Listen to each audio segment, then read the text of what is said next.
Нүүранга аймагт одоо сэтгэл хөдлөлт юм аимшигтэй гэмт хэрэг одоо гарсан.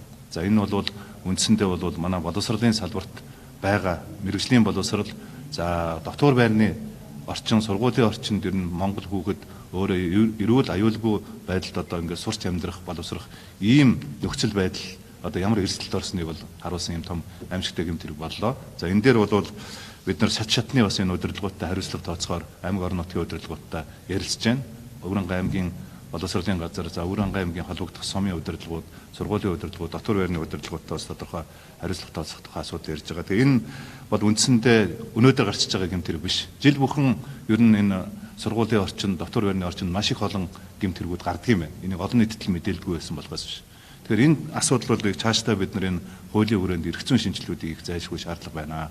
Сургууль, цэцэрлэг, дотор байрны хүрээнд хүүхдийн аюулгүй сурч амьдрах орчныг яаж бүрдүүлэх вэ? Энэ дээр төрийн хүлээх ёстой үүрэг нь юу ах вэ?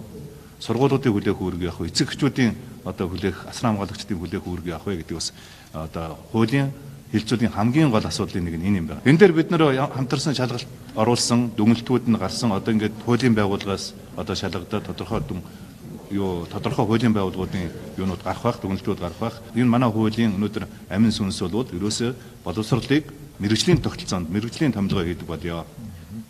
Одоо энэ өөрчлөлтүүдийг хийе. Тэгэхгүй бол өнөөдөр сумын засаг дарга дураараа одоо ингээд аймаг, сумын орон нутгийн сонгуулийн үр дүнгээр ингээд сургууль цэцэрлэгүүдийн эрхлэгчүүдийг өөрчилдөг. Манай үндсэндээ сүүлийн 7 жил ихэд манай сургууль цэцэрлэгүүдийн 70-80% нь одоо удирдлагууд нь өөрчлөгдсөн. Мэргэжлийн бас улс төрийн томилгоо хийгдсэн байна. Энэний магадгүй одоо гарч байгаа гор нь өнөөдөр ингэж гарч байгаа